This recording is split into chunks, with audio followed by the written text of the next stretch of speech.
នេះជារឿងនិទានមួយអំពីភូមិដ៏ស្រស់ស្អាតមួយក្បែរវាលស្រែបៃតងខ្ចីនៅទីនោះមានតាយើងម្នាក់ឈ្មោះតាអូនដែលជាកសិករចំណាស់ម្នាក់ប្រកបដោយប្រាជ្ញានិងសេចក្តីសប្បុរសក៏ស្រឡាញ់ធម្មជាតិនិងសត្វទាំងអស់គូប្រៅជាក្របីមួយក្បាលដែលមានកម្លាំងខ្លាំងពូកែគាត់ជឿថាការខិតខំប្រឹងប្រែងរបស់គាត់នៅក្នុងស្រែធ្វើឲ្យគាត់ក្លាយជាសត្វដែលសំខាន់បំផុតហើយមើលស្រែរបស់ខ្ញុំតើមានអ្នកណាធ្វើការបានលឿនជាងខ្ញុំទៀតទេគូប្រៅចាប់ផ្ដើមមិនគោរពតាមការស្វាគមន៍ខ្មែរប្រពៃណីគឺការសំពះនៅពេលដែលគាត់ជួបតាអូនក៏គ្រាន់តែងក់ក្បាលយ៉ាងលឿនជំរាបសួរគូប្រៅអ្នកធ្វើការបានល្អណាស់ថ្ងៃ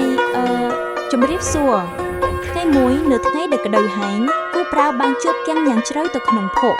គាត់ព្យាយាមចាញ់ប៉ុន្តែគាត់មិនអាចទេគាត់ពិតជាភ័យខ្លាចណាស់ខ្ញុំជួបគាំងហើយជួយថងមានអ្នកណាអាចជួយខ្ញុំបានទេ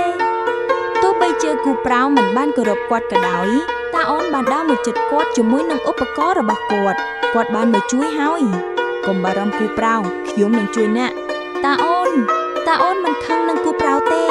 គាត់បានប្រើប្រាជ្ញានិងបទពិសោធន៍របស់គាត់ដើម្បីជួយក្របីដ៏ខ្លាំងពូកែម្នាក់នេះគាត់បានធ្វើការយឺតតែដោយអត់ធ្មត់ទីបំផុតគូប្រៅក៏បានរួចផុតពីភក់គាត់មានអារម្មណ៍ធូរស្បើយយ៉ាងខ្លាំងប៉ុន្តែក៏មានអារម្មណ៍គ្មានអានបន្តិចដែរទីបំផុតគូប្រៅក៏បានរួចផុតពីភក់គាត់មានអារម្មណ៍ធូរស្បើយយ៉ាងខ្លាំងប៉ុន្តែក៏មានអារម្មណ៍គ្មានអានបន្តិចដែរបន្ទាប់ពីនោះគូប្រៅបានឱនក្បាលគោរពតាអូនជាមួយនឹងការសំពះយ៉ាងជ្រាលជ្រៅគាត់បានដឹងថាការគោរពចំពោះអ្នកចាស់ទុំនិងប្រាជ្ញារបស់ពួកគេ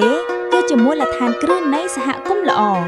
ខ្ញុំពិតជាសុំទោសតាអូនខ្ញុំបានធ្វើខុសសូមអភ័យទោសថងតាអូនបានញញឹមហើយបានទទួលយកការសុំទោសរបស់គូប្រៅគាត់បានដឹងថាគូប្រៅបានរៀនមេរៀនដ៏សំខាន់មួយហើយមិនអីទេគូប្រៅអ្វីដែលសំខាន់បំផុតគឺអ្នកបានរៀនហើយពីថ្ងៃនោះមកគូប្រៅមិនដែលភ្លេចការគោរពអ្នកចាស់ទុំឡើយគាត់បានដឹងថាទោះបីជាអ្នកខ្លាំងពូកែយ៉ាងណាក៏ដោយក៏ត្រូវការជំនួយពីអ្នកដែលបានមកមុនដែរការគោរពគឺជាកម្លាំងពិតប្រាកដ